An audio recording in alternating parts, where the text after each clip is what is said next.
Las breves de Nantli. Proyectos, ideas, muestras y lo cotidiano de la humanidad. Comenzamos. Pues aquí estamos en su programa La aventura de escribir autobiografía, donde es nuestra santa costumbre hablar de autobiografía.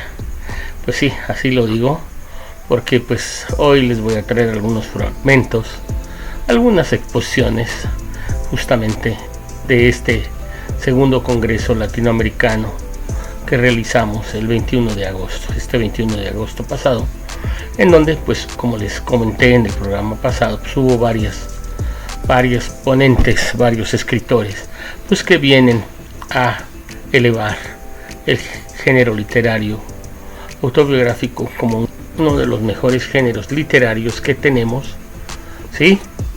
Y pues ahorita les voy a poner el audio en donde participa Pero Corona, para que se enteren de cuál fue la ponencia de ella.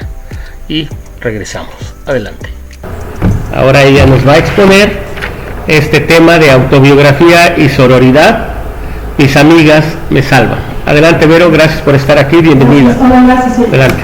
Pues primero, más bien me gustaría mucho agradecerle a Sergio por la invitación, por la complicidad, por la generosidad, y quisiera pedirles a ustedes un aplauso para su presentación tan escueta y sencilla y bonita de su libro. Muchas gracias. Yo conocí a muchos de los que están acá en el taller de autobiografía del Chopo, donde conocí a Sergio. Y tuve de no reconocer a mi querida Elizabeth en el primer congreso de autobiografía, entonces me siento como muy en casa, muy feliz de estar por acá. No me considero escritora de ninguna manera y sin embargo sí que he trabajado mucho los temas de la autobiografía, pero por cuestiones terapéuticas. Como soy psicóloga y como de repente me encuentro enfrentada a esta necesidad de reinventarme, ya sea que yo esté trabajando con algún paciente que me refleja, que me conmueve, o que yo esté en mi propio proceso terapéutico con mi terapeuta, pues entonces es una cuestión que me lleva en círculos para regresar a mi pasado o a revisar mi presente una y otra vez, así que ese es mi vínculo básicamente con la autobiografía. He estado en algún taller de Gloria Fons, donde estuvimos trabajando la autobiografía desde el cuerpo, ¿no? Hablábamos desde el cuerpo y tuvimos la fortuna de leer, por ejemplo, a Guadalupe Netter con El cuerpo en que nací. También recuerdo mucho haberme sorprendido cuando leí Los muros de agua de José Revueltas y después enterarme de que él mismo había estado en las Islas Marías, ¿no? Entonces, como todas estas autorreferencias que están ligadas a la obra de los artistas, me parecen muy bellas. Algunos son guiños, otros de plano sí son autobiografías de nombre y cuño, como lo está diciendo ahora Eli y también Sergio. Entonces, a mí me gusta mucho el tema de la autobiografía, como dije, desde el tema terapéutico. También por el trabajo que hago de género con mujeres, hace una gran herramienta. En el pasado 8 de marzo, en una revista electrónica que se llama Murmullo de Paloma, hicimos una convocatoria con el título Mi amiga me salva, y justo por eso es que lleva el título mi lectura de hoy. Y fue muy bonito, llegaron varios textos donde las mujeres iban narrando experiencias en las que sus amigas de alguna u otra forma las habían salvado, las habían acompañado, y fue algo muy conmovedor. Más allá de la cursilería o no que se pueda encontrar en la frase, me parece muy enriquecedor nombrar a esas heroínas que cotidianamente nos van salvando. A veces son nuestras hermanas, a veces son nuestras madres, a veces son, sí, así, amigas que no tienen ningún lazo consanguíneo con nosotras y que nos van salvando. Me parece muy pertinente hablar de mujeres porque siento que hemos escrito poco, perdón. Adelante. Hace poco leí un artículo de un hombre un español, que el título de su texto era Chicas, ¿no estáis hartas de vosotras mismas? El tipo decía que escribimos demasiado, que escribimos con mala calidad, que se publica todo lo que escribimos las mujeres con una cuestión de reivindicación, y que no todo lo que escribimos vale la pena, porque tenga razón. A mí me parece que es muy importante que podamos escribir y en este caso que podamos nombrar a nuestras amigas porque tenemos una mala fama de que juntas ni difuntas, de que la mujer es la peor enemiga de la mujer, y como habrán escuchado un poquito en la descripción de mi semblanza que hizo Sergio, yo trabajo con eso. Mi tema es la violencia entre mujeres. Es un tema políticamente incorrecto, porque siempre se habla de la violencia de los hombres hacia las mujeres, pero francamente creo que las mujeres tenemos mucho que trabajar en las formas en las que nos vinculamos. Me parece que tenemos ahí una ambivalencia poco reconocida y por esa misma razón poco trabajada. Justo por eso es que hago tanto énfasis en la necesidad que tenemos de revisar, de nombrar y de transformar las emociones que tenemos unas con otras, probablemente comenzando con nuestra familia y pues obviamente después con todos los vínculos que tenemos a lo largo de la vida con todas las mujeres que nos vinculamos. Hay un libro que se llama Agridulce, el amor, la rivalidad y la envidia entre mujeres. Es un libro que ya no se edita, lo hicieron hace como 30 años Susie Orbach y Louise Eichenbaum, y en él plasman sus experiencias trabajando en una asociación donde trataban de erradicar la violencia entre mujeres. Y bueno, la experiencia fue bella, fue difícil, tan difícil que al final acabaron pues con la asociación. Es algo muy complicado y me parece que necesitamos darle muchas vueltas. No solamente es un trabajo para mujeres, evidentemente los vínculos tienen que ser trabajados, revisados con hombres, con mujeres, con infancias, con adultos, con todo el mundo, ¿no? Deberíamos revisarnos y creo que la autobiografía en ese punto nos da mucho la oportunidad de volver a analizar aquello que pensamos que dimos por cierto, nuestros hábitos, nuestras costumbres, nuestro género, nuestra situación, nuestro contexto en general. Esa es la razón de que esté hoy aquí, porque estoy muy feliz de estar aquí con mis compañeros, con ustedes, que además pues nos cobijan porque estamos como en cortito, muy íntima la reunión, y entonces me voy a dar permiso de comenzar a leer este texto. Por cierto, la revista electrónica Murmullo de Paloma está en línea, no se imprime de manera física, pero si alguien quisiera revisarla, ahí está con los textos del 8M, y se llama 8M, mi amiga me salva, por si alguien la quisiera leer. Y bueno, comienzo.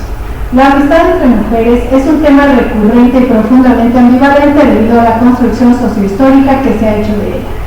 La antropóloga Marcela Lagarde dice en su libro Los cautiverios de las mujeres que somos grandes amigas en la desgracia. Nos ayudamos y cuidamos cuando todo va mal. Somos solidarias, unidas ante la adversidad y el desamor o la vida. Pero el problema surge cuando alguna de las amigas le va muy bien. Porque en ese momento nos volvemos rivales silenciosas, críticas imparables. Para Lagarde, nuestra identidad genérica tiene una doble posición. Por un lado como sujetos de la opresión y por otro como vigías del sistema patriarcal. Esto es fácil de ver o de reconocer en la forma en la que nos juzgamos a nosotras mismas. Nos criticamos e incluso nos castigamos. Es decir, que somos sujetos de la opresión porque estamos atadas a tradiciones y marcos morales y sexistas que no nos funcionaron lo suficiente. Debido a ello, somos terribles a la hora de criticarnos. Ella le llama un sistema moral que tenemos aquí como guillotina que nos está castigando a nosotras mismas sin que nadie nos señale. Mecanismo de la culpa, perdónenme. En paralelo y de forma simétrica vamos juzgando a las demás mujeres, a las que nos rodean. Ejercemos así un control de todas contra todas por las más variadas razones, como pueden ser la belleza, el peso, el dinero, la libertad, la pareja, la preferencia sexual, la edad, la inteligencia y un sinfín de áreas de la vida en las que pensamos que podemos y que debemos opinar, juzgar, criticar, castigar, anular o expulsar a las mujeres que rompen la norma.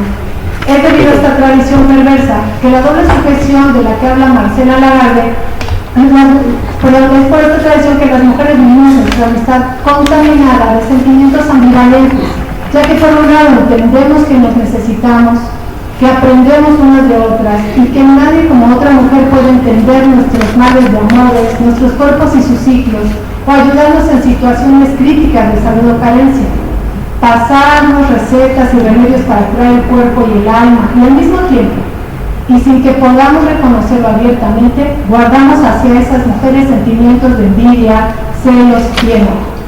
Lo podemos ver cuando una amiga querida cambia de situación para mejor, dejándonos un poco en la orfandad solitaria de nuestra situación cotidiana. Las mujeres vivimos sentimientos de rivalidad que otra antropóloga mexicana, Marta Lamas, ha identificado perfectamente en su libro Juntas y Difuntas. En él nos dice que la rivalidad se da de manera encubierta, es decir, no reconocida, y que esta rivalidad se manifiesta en comportamientos pasivo-agresivos que dañan de forma contundente, pero indirecta, a la receptora de dicho comportamiento.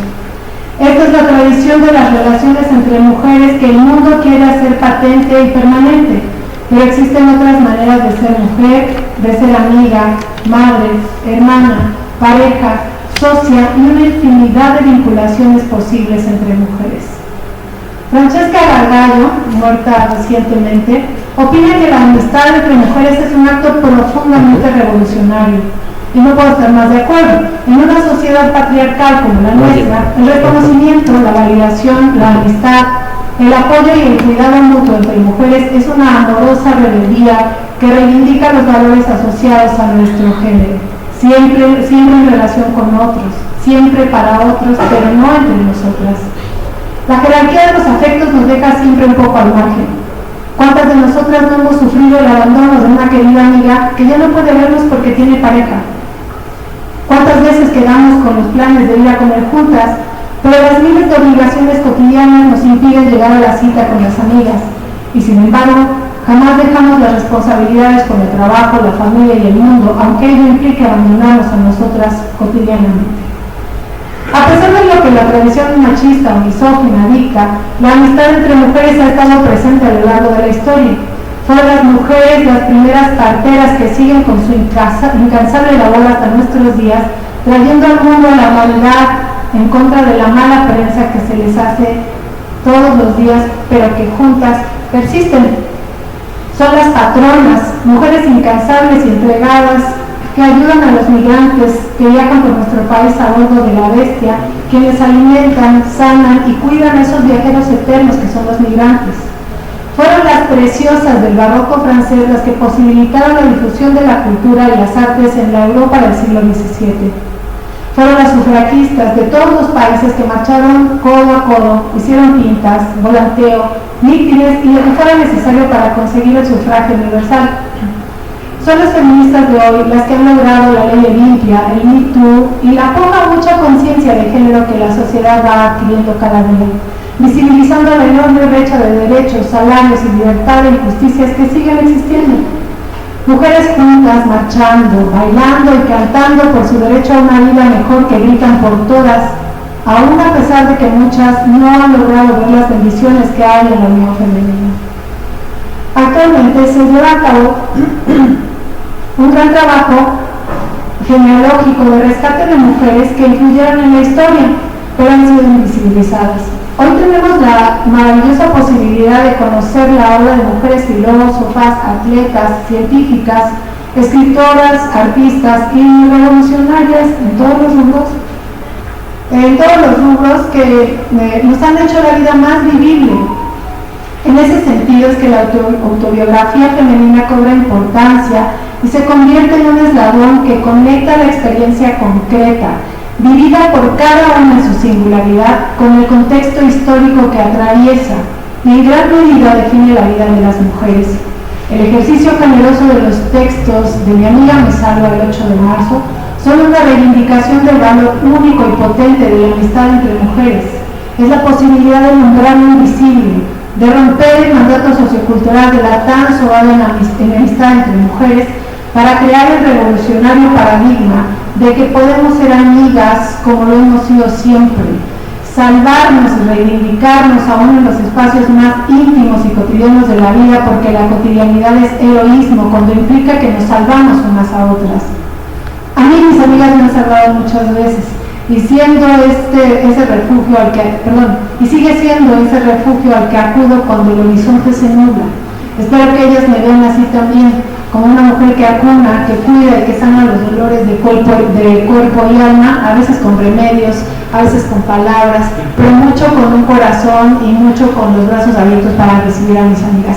Otro gran problema que tenemos las mujeres es que no sabemos qué hacer con nuestra enemistad, y a veces la autobiografía podría ser una gran oportunidad para trabajar esas enemistades y ver qué hacemos con las emociones negativas que tenemos contra otras mujeres.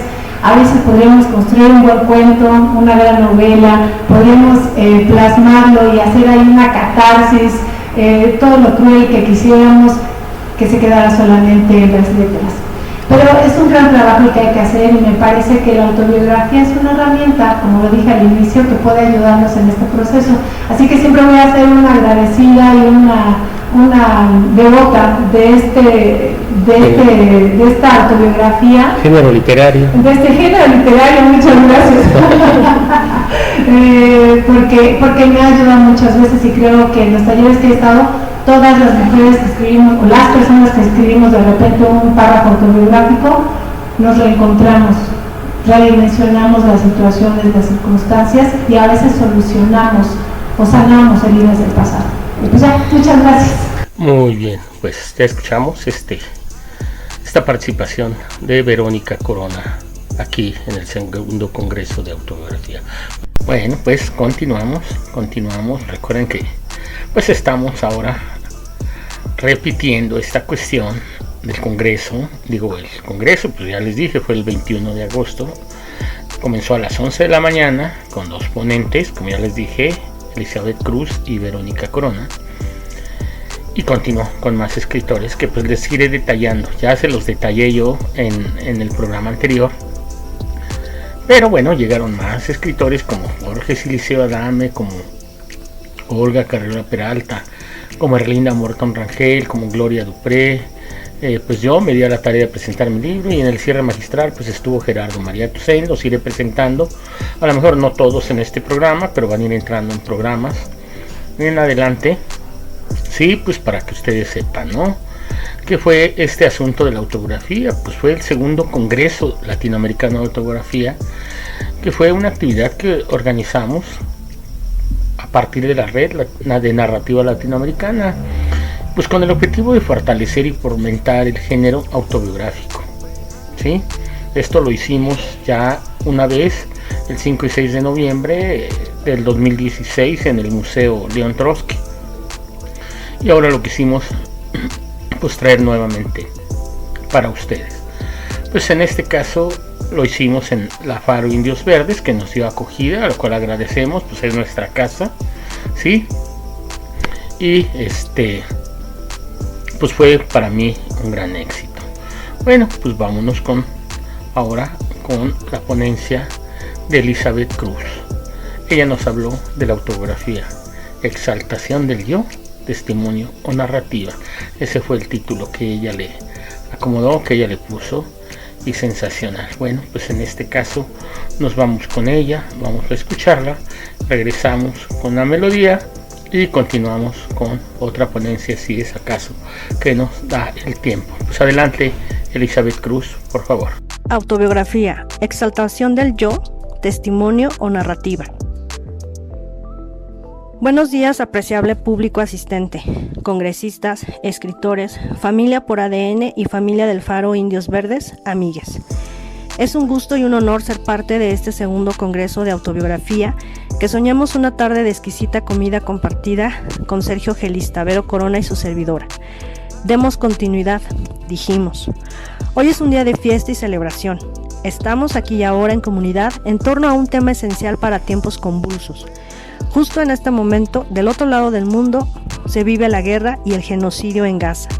Y en un grito colectivo de paz, se nos convoca a una huelga mundial de consumo como una fuerte llamada de atención a detener la economía global y su irracional consumo.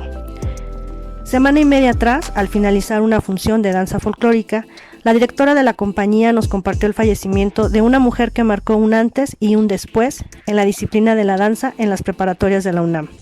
Maestra Eldanora Belio Reyes, que en paz descanse, a quien no tuve el privilegio de tener como maestra, pero que influyó fuertemente la labor de quienes sí lo fueron. Y en la víspera de este congreso me entero del fallecimiento de otra mujer poderosa, sensible y transgresora en las artes escénicas, Mariana Gándara, que en paz descanse, a quien tuve el gusto de conocer como ponente en un taller de bitácoras y autobiografía.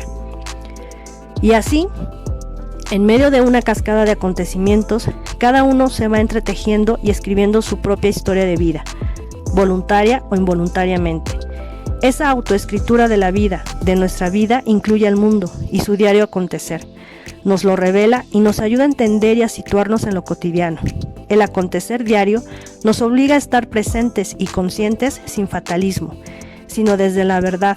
Y llamo a tiempo presente a Jean-Jacques Rousseau con sus confesiones, para recordarnos que la tendencia al ensimismamiento y a la introspección se plasma eminentemente en la autobiografía desde el siglo XVIII. ¿Por qué? Se trata de una exaltación del yo más parecida al narcisismo, objeto de estudio de la psicología, de ser testigos de la historia o de narrativa. El tren de las editoriales y las librerías nos marca un ritmo acelerado de producción de libros, medible en ventas. Un día la poesía fue rentable y todos surgieron poetas. Lo mismo ocurrió con la novela, y no olvidemos al cuento, que tiene un lugar especial dentro de la literatura. Hoy, casi cualquier persona puede escribir cuentos o novelas. Novela autobiográfica le llaman algunos a las historias en primera persona, o autoficción en tiempos recientes, para que sea atractivo, para que venda, para que ocupe un lugar en el mundo editorial con marca y colores atractivos, con firma de libros de mano de sus autores. La autoficción, como les gusta llamar a la autobiografía para convertirse en producto de consumo, debe tener un personaje, o muchos, un desarrollo de la historia, un clímax y un desenlace escrito en forma de epístola, en primera o tercera persona. Debe tener un narrador, debe ser autobiografía, pero parecerse a un cuento o una novela. Así lo han hecho los grandes como García Márquez, o al menos eso es lo que se dice en la cantidad de talleres que exaltan el yo para facilitar la escritura y atraer la atención de nuevos escritores.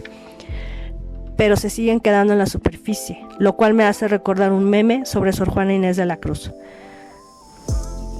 Y dice así: se te acabó tu taruga. Pero Sor Juana, no podemos poner eso. Está bien, entonces pon. Y si piensas que el alma que te quiso ha de estar siempre a tu afición ligada, de tu satisfacción vana te aviso. La autobiografía se viste de verdad, a veces cruda, a veces pueril, a veces cómica, pero siempre honesta. Si digo que todos aquí somos sobrevivientes del segundo sismo más intenso en los últimos tiempos de la Ciudad de México, me creerán. Y si digo que somos sobrevivientes de la reciente pandemia por COVID, también me lo creerán. Quizá la declaración se parezca a un testimonio de lo que fueron ambos acontecimientos para quienes habitamos la Ciudad de México, el país o el mundo. Pero si hablo del contexto, del color o de la situación en que me encontraba, se convierte en materia prima de una narración que puede derivar en novela, poesía o guión para serie de cualquier plataforma. O se puede quedar en el plano de la autobiografía sin que por ello carezca de valor.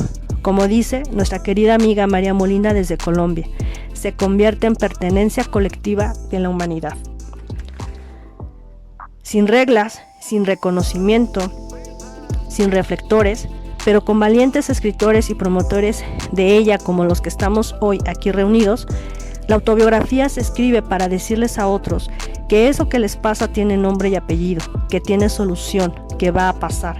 Aunque duele y nos descoloque, que no están solos, que su historia tiene valor y sentido. No cuenta historias de princesas indefensas, nos muestra cómo es que la princesa se convirtió en su propia salvadora y se liberó de las ataduras de un reino para ser libre y gobernar su vida, así, sin adornos y desde la entraña. Entonces, la autobiografía es exaltación del yo en tanto que conjura los miedos, los dolores y comparte las alegrías, como en un ejercicio de escritura terapéutica para un quinto paso o para un proceso de terapia. Es testimonio en tanto que nos habla de un tiempo y espacio específico, aunque un personaje como Ana Karenina sigue existiendo en pleno siglo XXI y la humanidad sigue en guerra en algún lugar del mundo. Y es narrativa, en tanto que se convierte en el relato que da forma no solo a la historia personal, sino a la historia colectiva, porque la maternidad, la paternidad, el amor, el abandono, el duelo, la familia, la vejez, los sobrevivientes han existido y existirán siempre. El cómo es lo que hace la diferencia y le otorga el valor intrínseco. Para finalizar, me permito compartir con ustedes una breve lectura del resultado del taller de autobiografía y bitácoras que les comenté al principio y que titulé El mandala de Anthony, a propósito del fallecimiento de mi papá en 2019. El mandala de Anthony, dedicado al padre que la vida me regaló y a todos los hombres que ejercen su paternidad desde el amor y la conciencia. La memoria, por definición, es una función del cerebro que permite al organismo codificar, almacenar y recuperar la información del pasado. La memoria en mi padre fue sinónimo de lucidez mental. La mente juega con nuestros recuerdos. La fotografía, registro de la emoción convertida en imagen. El álbum, compendio de colecciones musicales, fotográficas o palabras. Este microálbum es la memoria fotográfica y el compendio de palabras que forman el recuerdo de mis días junto a mi padre. Le llamé a Anthony a mi papá los últimos días de su vida como una manera de identificar para él su nombre, porque fue perdiendo la memoria. Entonces, en lugar de decirle papá y para no confundirlo, le decía simplemente Anthony. Mi padre nació un 6 de noviembre de 1946. Fue registrado como Antonio Bonifacio Camilo Vergara Romero. Sembró semillas en mí a través de su afición melómana, su visión olor a tabaco, su fanatismo futbolero, seguidor de las Águilas, su hobby lector de periódicos, revistas, libros y todo material físico impreso, su risa jacarandosa, sus chistes de humor negro y su mente curiosa. Hilo de la vida. En la mitología griega, las moiras tenían la función de controlar el metafórico hilo de la vida de cada ser humano, desde el nacimiento hasta la muerte y más allá del Hades. En 2019, al llegar al hospital, la enfermera en turno colocó una pulsera de tela adhesiva con datos en la muñeca derecha de Anthony. Ese fue el último hilo que lo anclaba a la vida. En 2021 me herí el dedo pulgar derecho. Fue una cortada milimétrica pero profunda, y la sangre se fugaba por el microscópico orificio como fuente brotante. Gracias a las 3 puntadas de hilo quirúrgico, la herida cerró. En 2022 bordé una ofrenda para papá. Hay hilos que trascienden al paso del tiempo. Mandala. Un mandala es un dibujo circular, simétrico, concéntrico y armónico. Según la psicología y el sentido espiritual, es también un símbolo personal en tanto representación de la mente. Aprendí a dibujarlos el mismo año en que la mente de Anthony se fugó. Los fuegos pirotécnicos, un disco de vinil, una bocanada de humo, un tejido crochet circular o una planta echeveria también son círculos concéntricos y geométricos. Orfandad. Se es huérfano cuando se ha muerto el padre o la madre y se es menor de edad. Anthony me dejó en la orfandad apenas alcanzada mi 4ª década de vida. El destino me salvó de ser una niña perdida a los 3 años, pero no del dramático diagnóstico que terminó con la vida de mi padre. Infarto cerebral fulminante. Muchas gracias a todos por su atención. Muchas gracias a ti, Elizabeth, por tu gran ponencia. Y ahora vamos a oír un poco de las palabras de Gloria Dupré, que también estuvo en este congreso de autografía. Vamos a ir alrededor de 15 o 16 minutos de su gran ponencia. Adelante, Gloria, bienvenida. Justamente voy a hablar de lo que son mis ciudades, las que han sido mis ciudades. Como he estado en la autobiografía, pues he escrito, revisando, por ejemplo, algo que puede, mis autos, de los que he tenido, luego mis no sé qué, y entonces, bueno, esto quiere decir que he tenido afortunadamente pues muchas cosas y he podido disfrutar la vida desde diferentes puntos de vista, y entre otras de las cosas que actualmente me han parecido interesantes son las cuestiones y la influencia de lo que tienen las ciudades en las personas y cómo pues son relativamente distintas. Y me ha acercado para hacer algunos estudios de urbanismo. Y entonces, como pues me doy cuenta de la importancia de lo que es la ciudad, el medio ambiente, por eso es que quise ahora enfocar lo que ha sido mi vida en las diferentes ciudades en donde he sobre todo vivido, pero también que he tenido la fortuna de conocer. Yo misma me sorprendí y son un montón, ¿verdad? Así es que bueno, pero de cualquier manera, pues voy a leer esto que traigo aquí y pues para hacer algunas reflexiones que también me ha servido hacer a la hora de escribir esto. Bueno, empecemos. De todas ellas, o sea, de todas mis ciudades, la de mayor influencia ha sido Torreón, y le agrego la comarca lagunera. Bueno, entre paréntesis, siempre me han fascinado algunas materias. Una de ellas es historia, otra de ellas es la geografía. Entonces, afortunadamente, como les decía, pues he podido vivir en diferentes partes del mapamundi, o sea, por aquí y por allá, y también de la República Mexicana. Entonces, bueno, quiero que se imaginen a la hora de que les voy a hablar de cada una de ellas, de dónde están ubicadas, porque de alguna manera pues eso también tiene que ver cómo es que yo he vivido. Y cuando les digo de que la de mayor influencia ha sido Torreón y comarca lagunera, vean el mapa de la República Mexicana y vean dónde está Torreón. Torreón es Coahuila, pero está pegadito, y bueno, ¿dónde está? Pues en el norte de la República. Y junto a Torreón está pegado Gómez Palacio Durango, o sea, está el río Nazas, y del otro lado está Gómez Palacio Durango, Lerdo Durango. Entonces, cuando hablo de que vamos a decir, la que más importancia ha tenido en mi vida es Torreón, porque sí, la casa está en Torreón, pero es la comarca lagunera. Bueno, ay, perdón.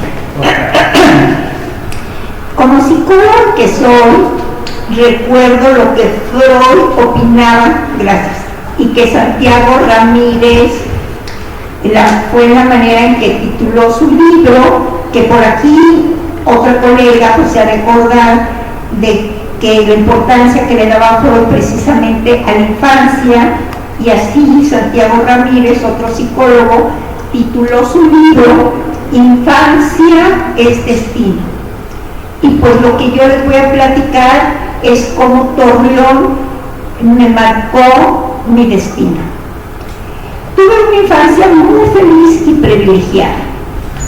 En Torreón, Coahuila, que fue en los años 50, mi papá fue nombrado gerente del Banco Ejidal, el principal banco para el floreciente cultivo del algodón, de la sandía, melones, entre otros productos a nivel nacional. O sea, el algodón en México principalmente venía de esta región. Mi papá era originario de la comarca lagunera, pero del lado de Durango, de Mapimí Durango, donde pasó sus primeros años de vida y salió después para estudiar como ingeniero agrónomo en la Escuela de Agricultura de Chapingo, o sea, cerca de Texcoco. De la comarca lagunera se vino a Chapingo, que para aquella época pues era un internado y militarizada. Entonces pues aprendió de alguna manera a ser, tenía disciplina militar. Y al terminar sus estudios se fue a trabajar a la Secretaría de Agricultura en la capital del país. Aquí, o sea, en esta ciudad, es donde se conocieron mis papás. Pero mi mamá también era de Durango, pero de la capital. Aunque yo nací y aquí en México, Distrito Federal, y hago la mención porque pues en aquella época era Distrito Federal. Mis primeros recuerdos son de Torreón, o sea, llegué muy chiquita. Al llegar a nuestra casa en la colonia Los Ángeles, me gustó muchísimo el jardín de enfrente, el de atrás, una terraza en el segundo piso y sobre todo me acuerdo perfectamente bien de mi propia recámara. Había una camita azul. Ahora imagínense a una niña pequeñita en un cuarto para ella solita y con su camita. En sí, la casa era estilo colonial americano, que era más o menos como era esa colonia, que era la colonia Los Ángeles, y que era, vamos a decir, como reciente. Entré yo, pues les voy a hablar como en otro idioma, entré a Párvulos, que ahora se llama Kinder, en el colegio La Luz. Mi papá me llevaba en la mañana a la escuela. Íbamos en un automóvil de la marca De Soto. Les digo que pues sí, estoy hablando del siglo pasado, pero de hace algunos añitos. Al mediodía, nuestro querido chofer, que también era asistente, Martínez, me recogía en una camioneta pick-up para ir a comer a la casa y me regresaba a la escuela. Mis hermanos, un poco más, un poco tiempo después, les voy a leer sobre la gran importancia que tuvo de que la escuela, la primera escuela entonces a la que entré fue y se sigue llamando el Colegio La Luz. Y además fíjese que en realidad en todas las escuelas en las que he estado me acuerdo de las maestras o maestros que tuve y siento que también gracias a esas escuelas y cómo estuve me fueron marcando. En primaria me acuerdo perfectamente bien de la maestra de tercer año de primaria, Olga Petrina Kerkhoff. Y entre paréntesis, ando muy mal de la memoria, pero eso sí me sigo acordando de mis maestros y de mis maestras. Sentí que me estaba enseñando cosas maravillosas y que tenía mucha paciencia con nosotras, aunque nos corregía en caso de que tuviéramos un comportamiento poco atento. Mis amigas del Colegio La Luz son Lupita Rodríguez, Rosa Marta Camacho, Lupita de la Garza, Alicia Villanueva, Tere Murran y algunas compañeras y amigas de aquella época. Por ejemplo, una de ellas, que realmente fue como mi más amiga, Lupita Rodríguez, resulta que, como les comenté, iba en la mañana y en la tarde, entonces a veces me iba a comer a casa de Lupita y llegaba la hora de la comida. Y entonces la mamá decía, Doña Luz, precisamente ella se llamaba Luz, dice, vaya y háblale a tu papá. Y entonces salíamos corriendo de su casa y llegábamos a la esquina y había un ventanal, le tocábamos y le decíamos a su papá de que ya era hora de comer y que saliera, pero lo que interesante es que esa era la Coca-Cola que estaba en una esquina y era a donde pues él trabajaba. Él era contador y era muy bueno, muy cumplido, honesto, a tal grado cuando después, años después, mi papá estuvo en el gobierno de Durango, pues se lo llevó a él como contador, o sea, como tesorero del estado. Entonces, bueno, mis amigas de la escuela, sobre todo de primaria, de párvulos y de esta época, con algunas sigo en contacto, ¿verdad? O sea, nos seguimos hablando y ahora con lo del Facebook, con mayor razón, ahí aparecen y ahí nos comentamos y ahí ven. En el caso de mis hermanos, que son mis dos hermanos más grandes que yo, ellos entraron, y le menciono esto de las escuelas porque para mí es muy importante cómo las ciudades tienen sus escuelas, entre otras cosas, y cómo esos son las que forman realmente a las personas. Mis hermanos entraron al Instituto Francés de la Laguna, de hermanos maristas, pero ¿dónde estaba el Francés de la Laguna?